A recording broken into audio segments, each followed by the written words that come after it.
My name is Deputy Commissioner Sikogotu. I'm responsible for administration in the region. I'm Chief Inspector Makagin, Station Commander for Kurepuru Police Station. I'm Chief Inspector Moses Prasad. I'm the Regional Traffic Coordinator for Kavango West Region. Deputy Commissioner Rico, the responsibility for the border in Kavango West. I'm Deputy Commissioner Akas. I'm the Head of Crime Investigation Division in Kavango West Region.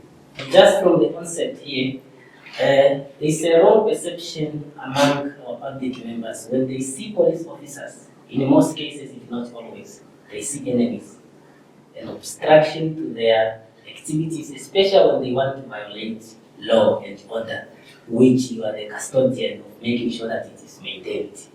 At the same time, these people, when they have a problem that wants to be solved again, they run to the police for the solution. Might be just to give us or remind us about the duties and the responsibilities of the officers within our communities. Despite being perceived as an obstacle, our main duty and our role as police officers is to maintain law and order. We are there for public safety. We are not only to arrest, because the public, they think police officers, they are only there to arrest. But they must also recognize us that we are the protectors. We are facilitating some of the things. And in the actual fact, what we are doing is that our responsibility is to investigate cases that are reported. We are also trying to see to solve problems. Sometimes you find problems, the family, they are having the problems, they report to us. We are not only there to arrest the people, we are also there just to advise the community to do the right things. For those who think that we are obstacles, it's only when the public, they commit a crime. That is the only way where they think that the police officer, they are not good, they are not under. But honestly speaking, police officer, they are the protector of the community. We are maintaining law and order. We are investigating cases if it's reported.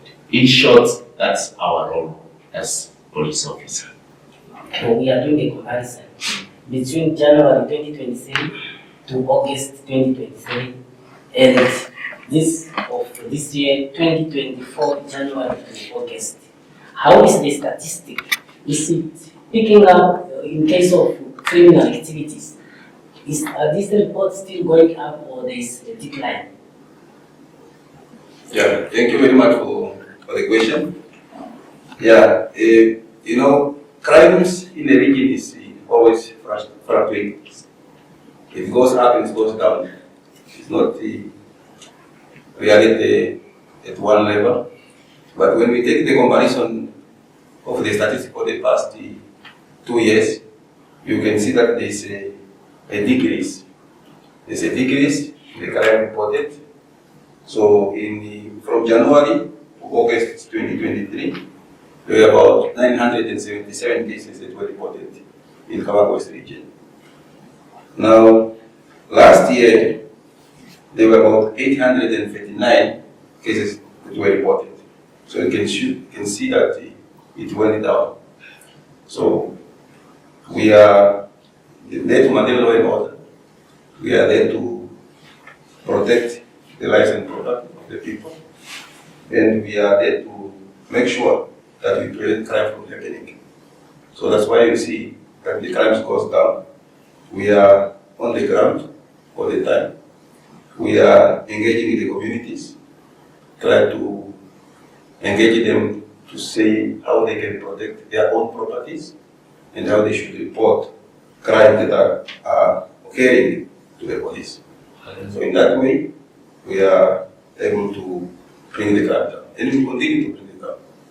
Okay, looking at those that are involved in these irregularities in terms of gender and age, who are the most dominant Is it male that are committing crimes more than women, or 50-50?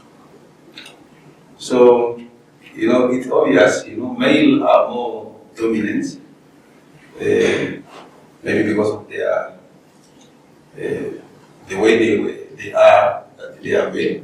Men were born to be physical, martial, and so forth. So, if we visit our police cells, the majority of those who are in custody are male. Male are more, they are committing crimes, and their age group are more, starting from the 17 up to 39. Those are the ones that they mostly find in custody. Let's look at our region, which is mostly dominated by traditional practices, where we believe there are some cases that we should keep within our house boundaries. And this includes cases such as rapes, child abuse, and other kind of gender-based violence. You find that back in the days, people are saying, no, the cousin and the cousin is a family matter. Let's solve the problem. Are these cases being reported to the police, or there are some cases that you just realize that this happened after how many years without being reported? So, our community, they are rooted deep into the traditions. We have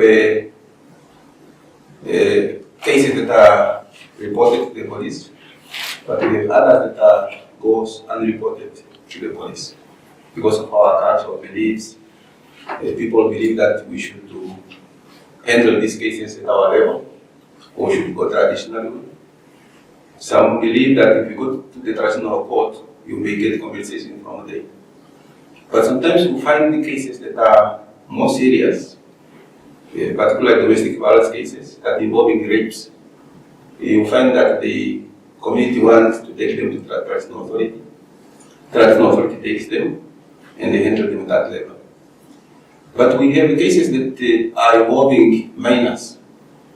Minors that are young people that not be able to make their own decision to say, I will take my case traditional way, or I should go to the police.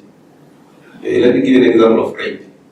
So, a rape involving a minor, it was supposed to be handled by the police. Because this victim is, you need to go through a lot of stages. We need to have the person taken to hospital to be treated, because there are a lot of issues involving when somebody is raped. Then you come encounter cases where a 12-year-old or a 13-year-old is pregnant. So definitely that it will not work. We need to have this case report to the police, although some are most unreported. Sometimes you hear cases of that nature that happened some years ago, but they go unreported. So we have been having cases of early marriages. People as young as 12, 18, she is married. And the parents, they turn blind eye on it because they believe this is our culture. This is what they've been doing, and we continue that way. So the rights of this child has been violated seriously. And we cannot allow that to continue. We have been having several community meeting engagements where we appeal to the community to say, cases of this nature, cases involving minor, they should be reported to the police so that the police can deal with them. So in a traditional way, you go to court, there are no lawyers there to represent the accused persons. Sometimes decisions are taken based on available evidence that something goes unchallenged. So I know our communities, and as the time goes, I think we are going to do away with some of these cases, particularly the serious ones, that the police need to get involved. Looking at adherence to the stipulated speed limit and driving with no licenses. Is there violation being reported in terms of speeding, which leads to higher number of accidents in our roads, and also people taking cars without driving authorities? Thank you very much. Yes. On the first question, let me say on the overspeeding. We are having different speed limits, which is urban area, we have to drive 60 kilometers per hour. And on the gravel road, we have to drive 100 kilometers per hour. And the national road outside the area, we have to drive 120. Yes, of course, we are traffic officers. We are having, the reports are there when we are putting on our speed traps for road users, which is overspeeding. There are public members and the road users who is overspeeding. And although our region is one of the regions is with the lower accidents, so but there are some of them which are overspeeding. And according to the law, if you overspeed in a zone of 60, you will be given fine or you will be given a warning. The same way on a gravel road as well as 120 at the highway. So coming to the unlicensed drivers is where we are having the problem. The most of our fines, according to our statistics, what we are having it, is unlicensed drivers. So, really it's a concern for us. There are some of them, they are taking their cars, driving it without driver's license, and through that, it's also because you don't have any experience how to drive vehicle. So we just took the car and drive, and he will cause crashes in our region. So thank you. Apart from persons or people that are driving without licenses, do we also have some record of unlicensed vehicles on our national roads? Thank you very much. Yes, we are also having unlicensed, unregistered vehicles. So, say for instance,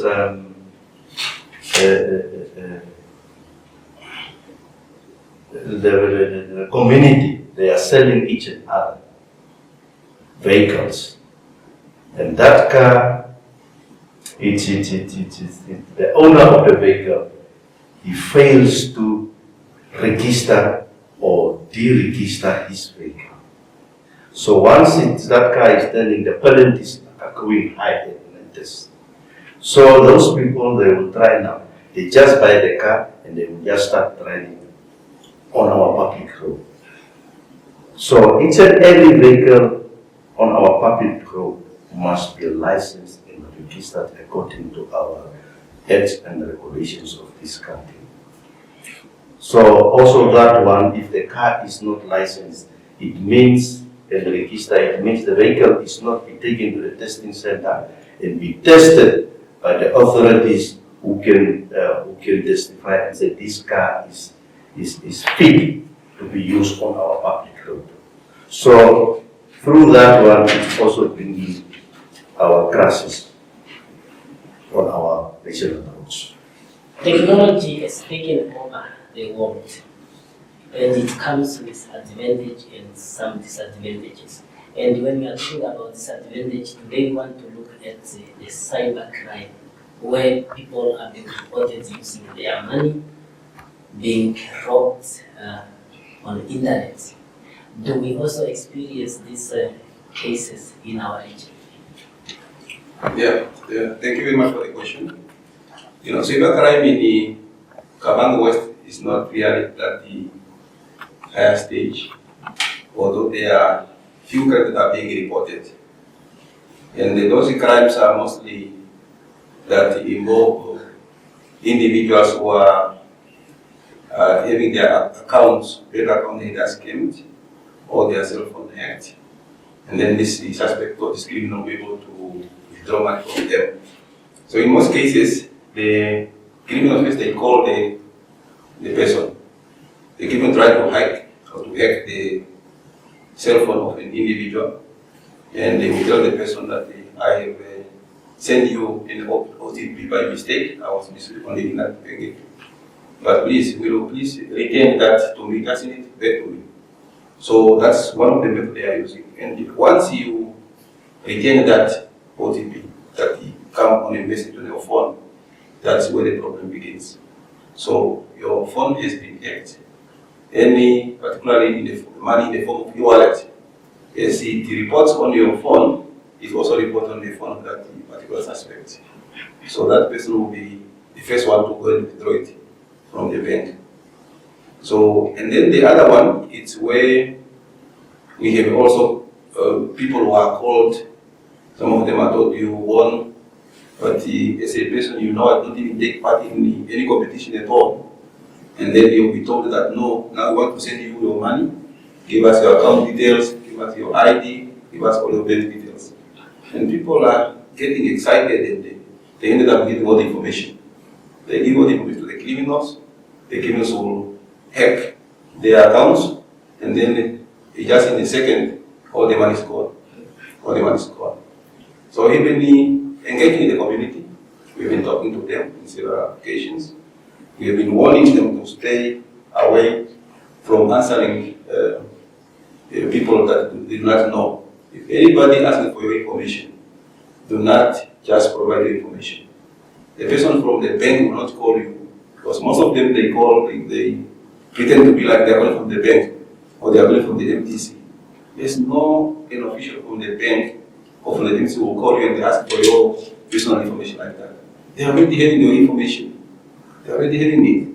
So the best way for you not to answer those questions, not to provide all your information or your banking details or personal details to a person that you do not know. You know very well, you do not take part in any competition. So there's no way you can win just like that. So that's the way that we are trying to catch incidents of this nature. But it's working. Most of the people, they come back to us and say, no, I was called again, but it's what I told the person. I am not giving my information. And then we are preventing crimes in that way. Thank you very much.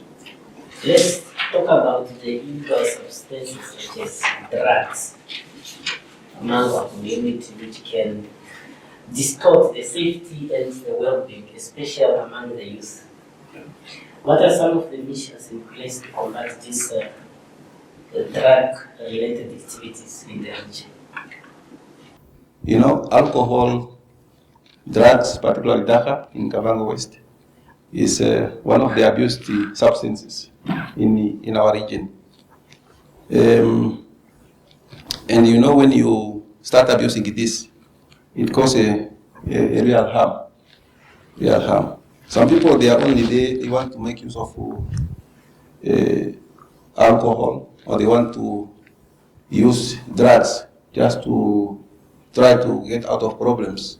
Sometimes they're in problem, could be pain problem, could be any other problem, boredom or fear, or insecurities, and they want to get out of these problems. They'll end up using those drugs.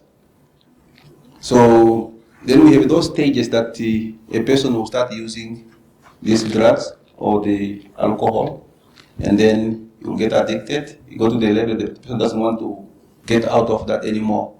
Sometimes your mind, if you did not use it, then you are not functioning well, your brain is not functioning well. You want more and more all the time. So we have been engaging in the communities, we engaging in the parents, because we realize that the parents, are the core to their children.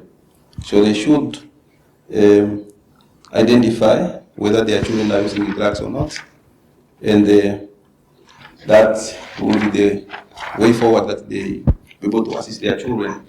You know, when you're using drugs, sometimes you even go to the extent of looking at the food. You don't want to eat anymore. The basic needs such as food. You know, you don't like it. You don't want it. You just want to make sure you use those drugs. So that's the way that we engage the parents, and then we tell them they should look after the children. They must know where their children are, who are their friends, who are they engaging with, who are they associating with. And they must try to engage them, try to know where the way for the day, and so forth. So we have been having a number of community engagements as well, not only involving the parents, but also involving learners themselves directly at schools, the issues of higher learnings here locally, and we engage them. We tell them the danger of using drugs and the consequences thereof. So, but it's working. It's working because we had a number of youth whom we have arrested in the past for making use of drugs, but as the time goes, the statistics going down. So you can hardly find youth that are being arrested for using drugs, although we believe the drugs are still there. And you know, sometimes the peer pressure is one of the problems among the youth. So a friend using drugs, tomorrow you also want to make use of it, we want to test it.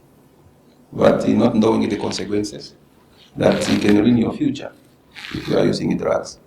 That's what we tell them. You end up not completing your education, you end up in jail, you end up in prison just because of that. So we try to discourage them, and the parents also to tell them and to discourage their children to stay away from drugs, particularly drugs and alcohol. So we have also tried to assist the parents to identify whether their children are using drugs. Because there are some signs that one can see that maybe my child is using drugs. Signs like verbal and physical abuse, you know.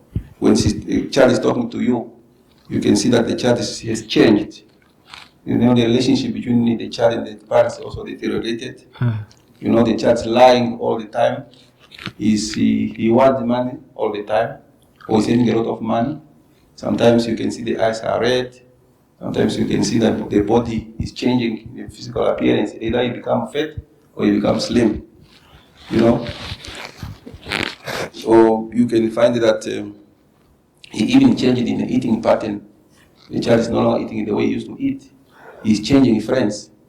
You tell them, when you see all these signs, you can approach your child, talk to your child. If you need assistance, we are here to assist. The Ministry of Gender is there to assist. We want to assist your child and bring him back to the level where he can be your child again. Thanks for additional that one. That's why when we do the awareness, we tell the youth, don't test the drugs. To become a good youth, don't test the drugs. It's what our slogan in Kavango. And if you look at drug abuse, these are the contributing factors of other crimes.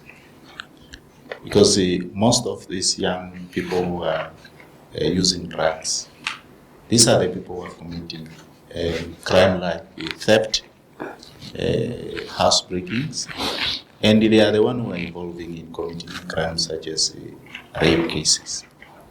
And it's very, very dangerous.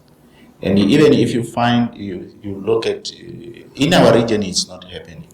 If you look at the statistics in other regions, those who are involving in cases like armed robberies, these are people who are using drugs. That's why it's very, very much important for the public to know that these people who are using drugs, these young people who are abusing drugs, they are the people who are committing crimes. That's what I wanted to add on that. Our region is just positioned closer to the border. Angola is just next. And sometimes this might have also some challenges because Namibians are able to cross easily, Angolans are coming in. Maybe, what are some of the challenges that you face at the regional level and the strategic relationship that you have with the counterparts, Angolan police force? You know that as we were indicating already that we are bordering with Angola and the community are coming in and going, like in crime. When crime is happening, they might come, steal in this side, and they take that side.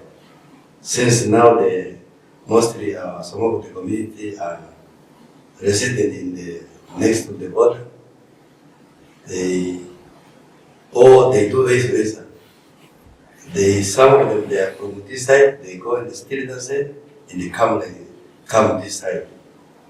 It is very challenging, and you might find when they steal like this solar panel, cell phone, house breaking, they might do also, and they go that side.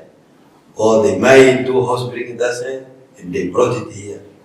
But when they brought the property here, you know that as we don't have any report for house breaking, then we have to communicate with our counterpart. And from there, if there is such incident happening that side, we head back to the property, since we don't have this agreement to exchange the prisoners. I wanted to add what Deputy Commissioner Vilio said. Crime border, it's cross-border crimes. You'll find that there is a lot of challenges also, especially when you cases like stock theft, because most of our people who are committing crimes, they think that after committing the crime of stealing cattle, the easy way is to take the cattle the other side. And they call the people also that side, they think of the same thing. They commit the crime, and then they think that here, that is the easiest way to dispose of those items. And we are also facing challenges of currently now the timber, just maybe to give that an example. And currently now in Angola, there's a lot of timbers. Now, the government of Angola have already decided that we are not going to need somebody to transport timbers. Now, people, they are trying to smuggle the timbers from Angola to Namibia. And Namibians, they are the ones who are going there and collect the timbers. And we are also having this joint operations with sometimes with our colleague from Angola. And this joint operation is not only maybe to arrest people, sometimes we are educating the public alongside our borders to understand that we are not there if we live next to the border. We are not permitted just to cross wherever you want. And sometimes also you find that the challenge which we are facing, our community who are living alongside our border, they are crossing, going that side. Some they are there to cut reeds or grass for them to build their houses or something. Some they are there for fishing, and these are a challenge. And but through awareness programs which we are conducting alongside the border, you can see here and there are people also who are now understanding that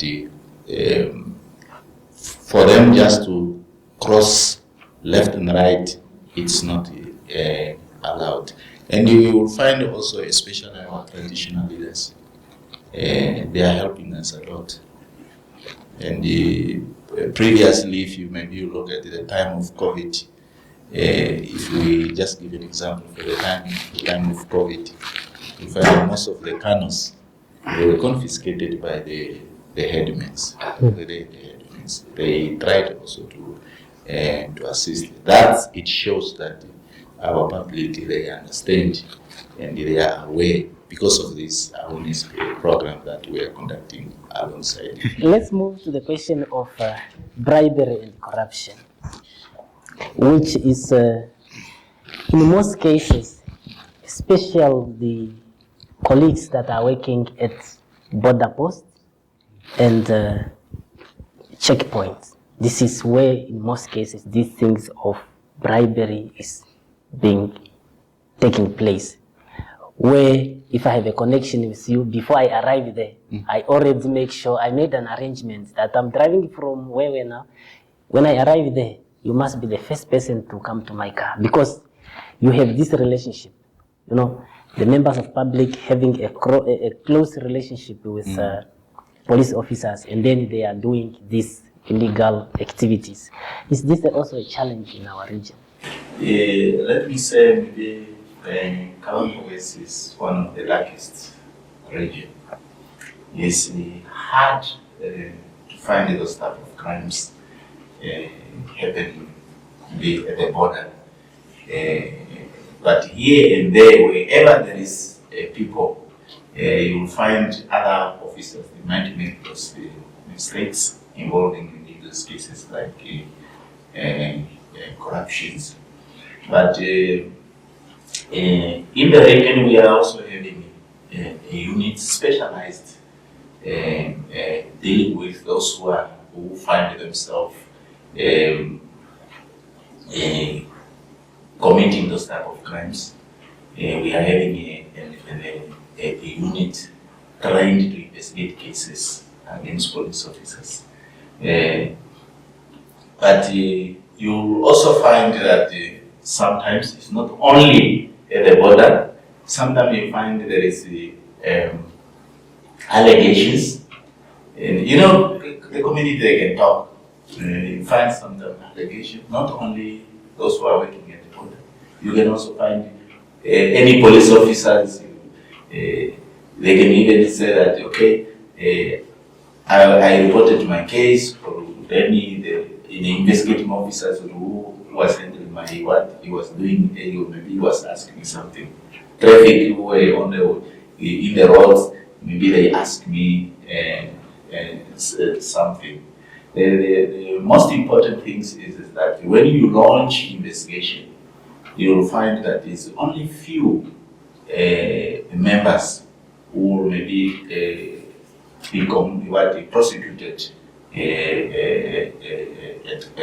court. And some you find there is an allegation they can come up with the argument through this national show, national talks, that the police officer, they are taking things. Or last time there was some allegation that and we are still following that. An allegation that no, police officer, they are taking these tomatoes, and we don't know where the police officer, they are taking the tomatoes. I think we, the regional commander, went even to inform the public that anyone who's having the information can just come out, so that we can investigate this case. And it's very difficult to say it's not happening, because what we need is only the information. Let the public come out, and then we can follow up those issues.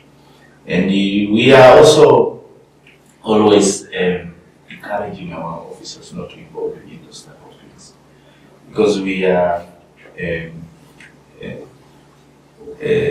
we're supposed to be regarded as angels. People, you see, people are supposed, when they see a police officer, they see it's like an angel. They see a person who's coming and protect, a person who can come and help. But for us to keep that good relationship with the public, then we are expected to do good things. I think so. That one we did not count it, although we wanted the community.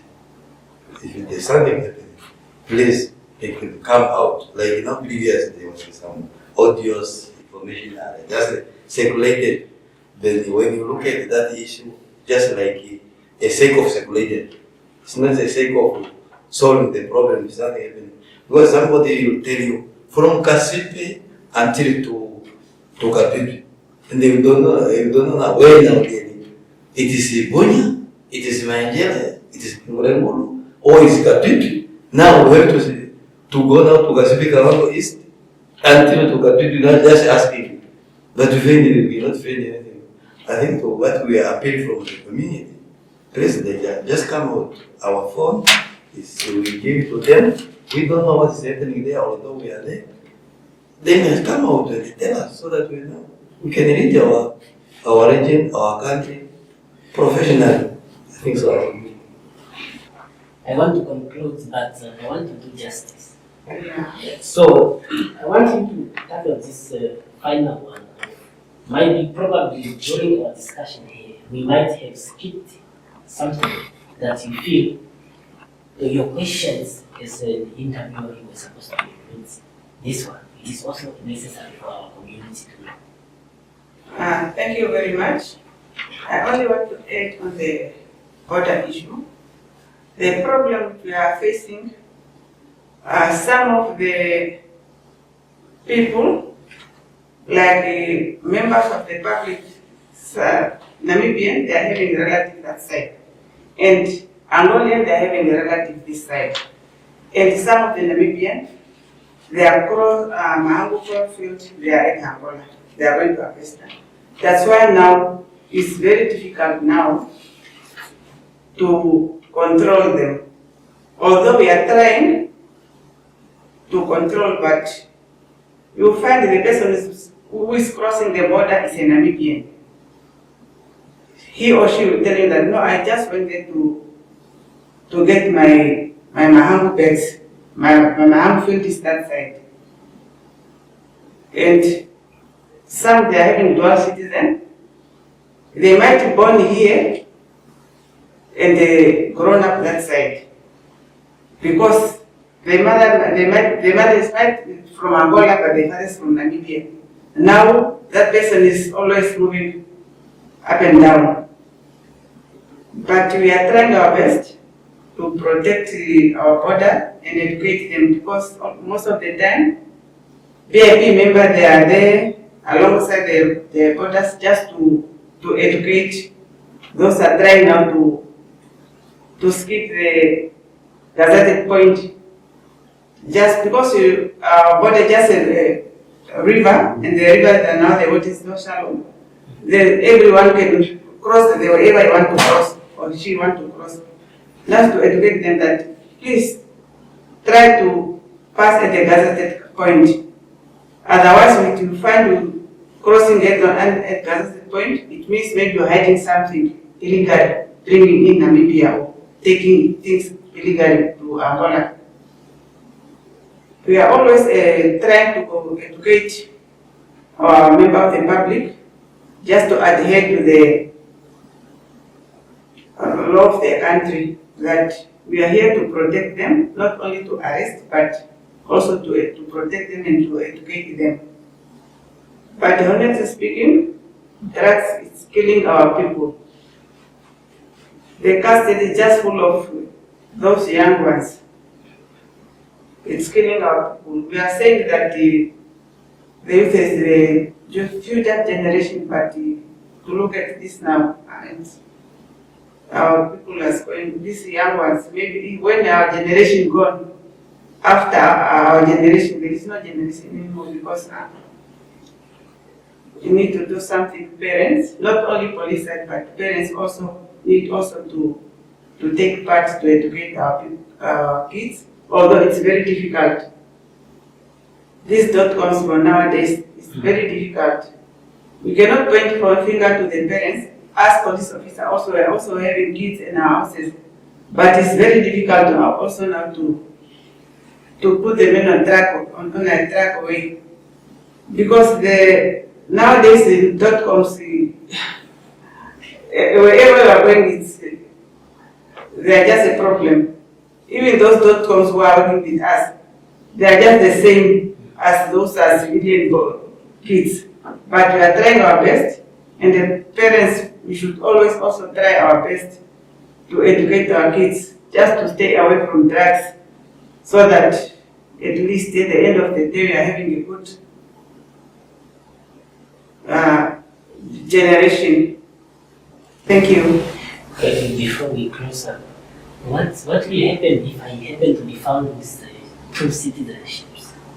As you have mentioned that you find those with dual documents. In Angola is a citizen, coming to Namibia is again citizen. What will happen if I happen to be found that you have two different identification documents of different countries? You know, it's a crime, but now for the person, they know that if you happen to carry both citizenship cards, it's a crime. Now, whenever the person wants to cross, you leave the Angolan citizenship cards that side and you go with the Namibian one. But you heard the person said, no, I'm a Namibian. When you find somebody, an Angolan, no, say that, no, that person is an Angolan. But you will not do anything because the person is having a Namibian citizen card. You will not do anything because you don't have a proof now, even though the person said that, someone said that he's an Angolan. But the person born here and they grown up that side, maybe the father is from this side or the mother is from this side and the father is from that side. Now that person is just moving around. Today is here, tomorrow is there. It's very difficult, but it's not allowed. Your question, if we find in position that the act of immigration will work, but you know our people now, because they know that now they are here up and down, they convince themselves, no, we don't know you. Where you come from? No, I'm from this side. I'm from that side. But if you question him more, you may find him more that. No, I'm really here. But why am I doing this? It's just a problem. Just a problem. I think so. We are still educating. Awareness is still on. We are there in the ground, but we are still going on the ground. We have to make sure that everything is going on the right direction, I think. Thank you very much, Mr. Simon. And I think this is also the opportunity, maybe just to send the message to our viewers, especially those who are residing in Kavango. But before saying that, let me maybe try maybe to sum up this. I'm just trying to sum up is that what we were discussing here, we are expecting now the community to take these messages very serious.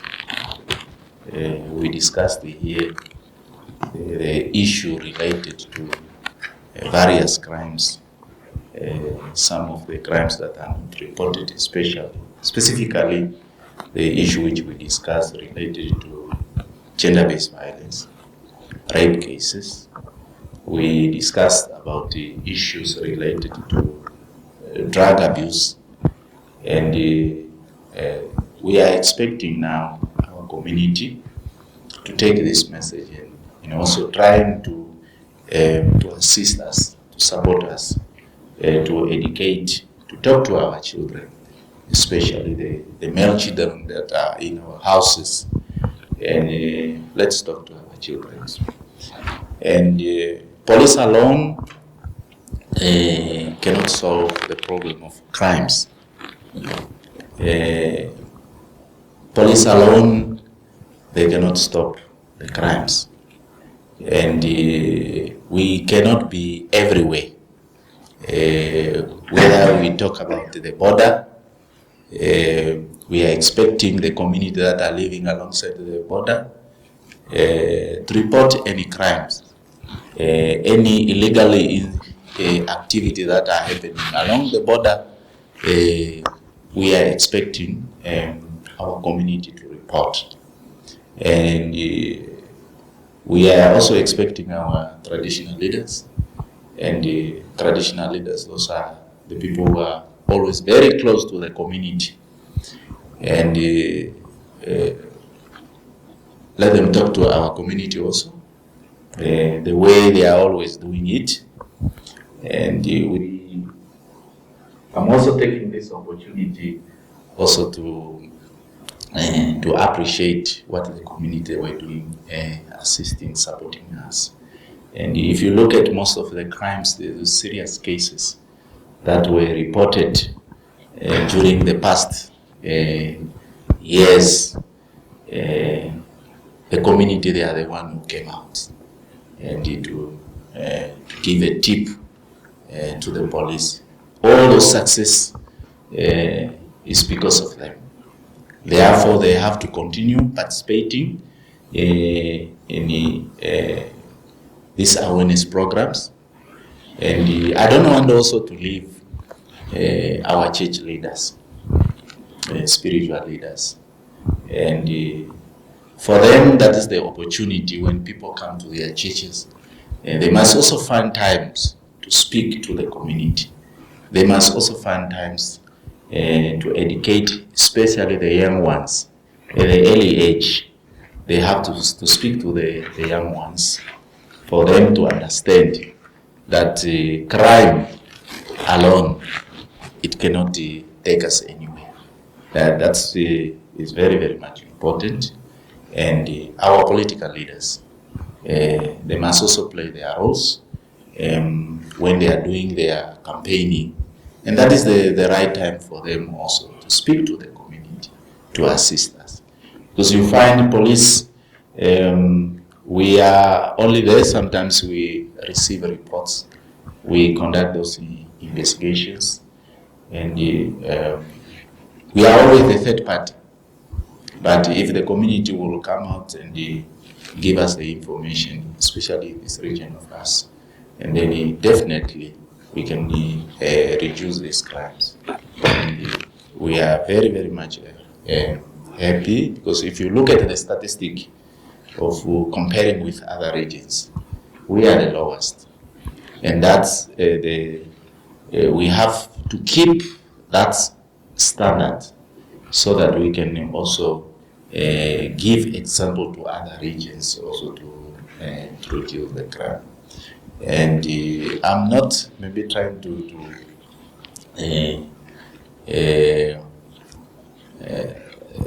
the information which I want is just also to prepare our community, because we are approaching we are also approaching the elections. And when we are approaching the elections, there are those this is the time where also people they are also planning to disrupt the peace stability of this country. This brings us to the end of our Posinyanga for today, and special thanks to the Kavango West Regional Police Cluster for availing themselves here and then just share that insightful information with us. And we trust that the community will improve after hearing this message.